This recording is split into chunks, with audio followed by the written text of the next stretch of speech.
One of the sparser varieties of vehicles in War Thunder is self-propelled rocket artillery. There are about a dozen or so vehicles already in-game which fit this trope, both from World War II and the Cold War, but I want to focus on a handful of options from the former that might be added to the game in the future. Both sides during the war experimented heavily with rocket artillery, with Germany taking the forefront after they were prohibited from developing new artillery pieces by the Treaty of Versailles. The Soviets are also known for it, mostly in the form of the Katyusha series of trucks. America and Britain, then, are the only other powers who invested heavily into rocket artillery, both towed and self-propelled, over the 6 years of the war. I'll be going over 2 options from each of 3 nations in today's video. The first nation to cover is the United States. In War Thunder, the US has access to 2 premiums with rockets, the T-34 Calliope and T-99 Pershing. Both fire 4.5-inch M8 rockets. My 2 choices here fire much larger ones. First is an M5 Stuart armed with a T-39 rocket launcher. Very little documentation on this prototype exists, but from what we can tell, it was given a variable elevation rocket launcher that moved up and down with the barrel. The launcher could fit 20 rockets in it. These rockets were high explosive, with a diameter of 7.2 inches. It's likely this was designed to fill the same role as the Calliope using the cheaper Stuart tank, but likely would have been found that the Sherman was just as reliable and useful, while still remaining cost-effective. This vehicle would be fine in Rank 2, similar to the BM-824, with the added capability to fire the 37mm cannon. Speaking of the Sherman, my second choice is the T-40 Whiz-Bang. Very similar to the T-34 Calliope, the Whiz-Bang was an alternative launcher system that saw limited use in the war. At least 30 were produced, with an order of 1,000 conversions from M4 Shermans later placed, though this never came to fruition. This launcher was similar to what would have been on the T-39, sporting 20 high-explosive rockets, 7.2 inches in diameter, for substantially larger explosions than the 4.5-inch M8s currently in-game. This launcher was elevated with the main gun of the tank, though could not be used at the same time. It was intended to be used on D-Day, but testing showed that usage of the weapon was dangerous to crews and infantry. It did see service in the Ardennes and northern Italy, where it remained for the duration of the war. While it would have been great to have a tech tree counterpart to the Calliope in Rank 3, I wouldn't expect it to go there. It probably would be an event vehicle of some kind. The next nation I'll cover is Great Britain. These vehicles function much differently than American rocket artillery, which is focused on saturation, instead being focused on direct kill. These 2 vehicles share similarity in their rocket armament, so I won't have too much to comment on.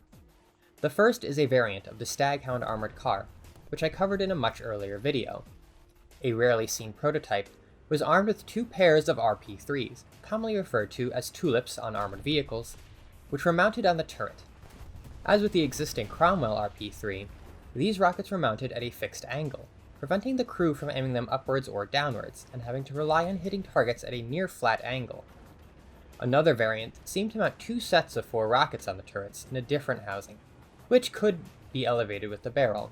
However, information on this variant is even sparser than the tulips, so it's difficult to speculate about its capabilities. I imagine the Staghound RP-3 could fit in Rank 2. The second British vehicle is unfortunately also quite similar. Simply put, some Fireflies mounted a pair of RP-3s on their turrets as well. If you guessed that it also had a fixed mounting, you would be correct. Unfortunately, this doesn't give a whole lot to talk about concerning the vehicle, but I do have time to comment on the rockets and other distinctions. RP-3s were 3-inch rockets developed by Britain that were designed to be fired from British aircraft. The rockets were armor-piercing, not high-explosive, and designed to be used against armor targets and structures. Later on, some experiments were undertaken to mount them on ground vehicles, but these proved far less successful than aerial attack. Many photos of these Firefly tulips feature the well-known wavy pattern on the front half of the barrel, intended to mask the Firefly as a standard 75mm Sherman tank. The Firefly RP-3 could be a tech tree vehicle, probably in Rank 3, since 2 RP-3s hardly seems unfair.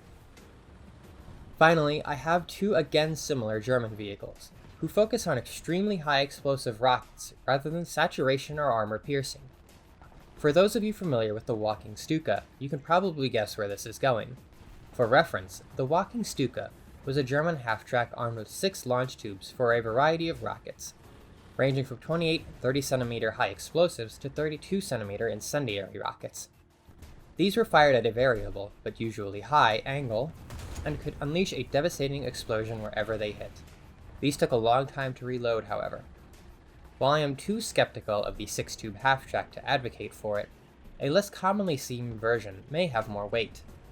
Captured H-35s were occasionally given 4 of these launching frames, 2 per side, that would allow them to serve as makeshift rocket platforms, while retaining the ability to fire the main gun. As the H-35 is at least a serviceable French tank, giving it 4 large rockets would make for an entertaining addition to the German tree, if not tactically very useful. The other German tank is a Panzer II armed with these same rockets. From these photos, it appears the rockets were mounted on top of the vehicle rather than on the side. It's likely this was arranged in a set of 4 rockets as well, though I haven't seen a picture from the front to confirm it. With a new emphasis on flame weaponry in War Thunder, it would be a prime opportunity to allow players to choose between firing high explosive or incendiary rockets from these tanks. They may be vulnerable when armed, but after firing off their rockets, they can function as standard light tanks. Both would be sufficient in Rank 1, where the similar RBT in the Soviet tree sits. Those are some of the World War II era rocket tanks I think could be added to the game. Each nation has their own style of rocket artillery, and the differences would give players a choice between how they like to play. American rocket artillery for volume of fire, British for direct attack, and German for area denial and force of impact. These would look great if brought to life in the game, and I hope at least some come around either as event vehicles or premiums this year. If you want to see future videos covering War Thunder and military equipment, like the video and stay subscribed for future content.